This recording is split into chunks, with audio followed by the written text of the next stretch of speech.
plough, the selection, the squatter, and Australia. Yes, he cursed Australia. The boy cursed back, was chastised, and immediately went home and brought his father.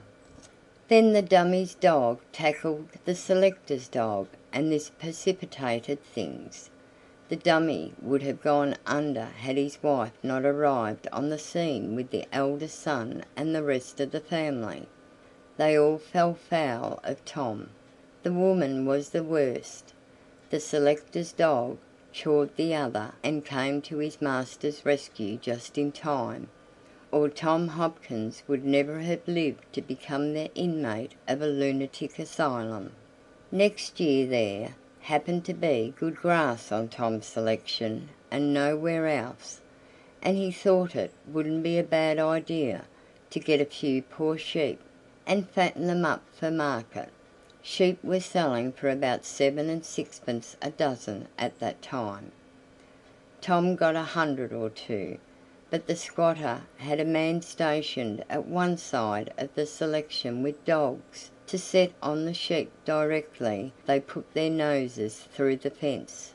Tom's was not a sheep fence. The dogs chased the sheep across the selection and into the run again on the other side, where another man waited ready to pound them. Tom's dog did his best, but he fell sick while chewing up the fourth capitalistic canine, and subsequently died. The dummies had robbed that cur with poison before starting it across. That was the only way they could get at Tom's dog. Tom thought that two might play at the game, and he tried, but his nephew, who happened to be up from the city on a visit, was arrested at the instigation of the squatter for alleged sheep stealing, and sentenced to 2 years hard, during which time the selector himself got 6 months for assaulting the squatter with intent to do him grievous bodily harm, which, indeed, he more than attempted. If a broken nose, a fractured jaw, and the loss of most of the squatter's teeth amounted to anything, the squatter by this time had made peace with the other local justice, and had become his father-in-law. When Tom came out there was little left for him to live for, but he took a job of fencing, got a few pounds together, and prepared to settle on the land some more. He got a missus and a few cows during the next year. The missus robbed him and ran away with the dummy, and the cows died in the drought, or were impounded by the squatter while on their way to water. Then Tom rented an orchard up the creek, and a hailstorm destroyed all the fruit. Germany happened to be represented at the time, Jacob having sought shelter at Tom's, but on his way home from town.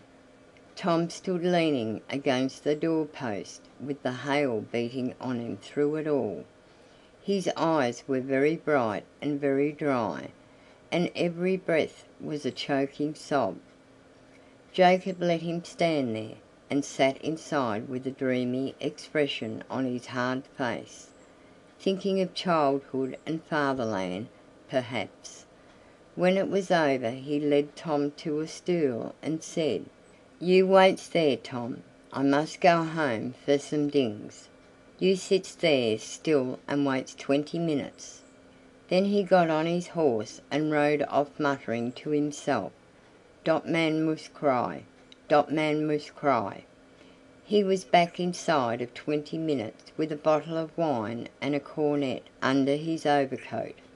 He poured the wine into 2-pint pots, made Tom drink, drank himself, and then took his cornet, stood up at the door, and played a German march into the rain after the retreating storm. The hail had passed over his vineyard, and he was a ruined man too. Tom did cry, and was all right. He was a bit disheartened, but he did another job of fencing, and was just beginning to think about putting in a few vines and fruit trees, when the government surveyors, whom he'd forgotten all about, had a resurrection and came and surveyed, and found that the real selection was located amongst some barren ridges across the creek. Tom reckoned it was lucky he didn't plant the orchard, and he set about shifting his home and fences to the new site.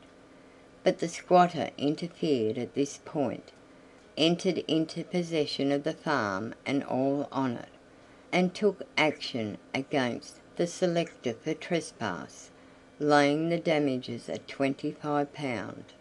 Tom was admitted to the lunatic asylum at Parramatta next year, and the squatter was sent there the following summer, having been ruined by the drought, the rabbits, the banks, and a wool ring.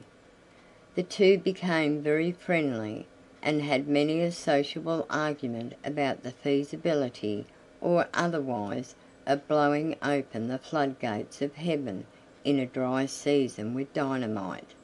Tom was discharged a few years since. He knocks about certain suburbs a great deal.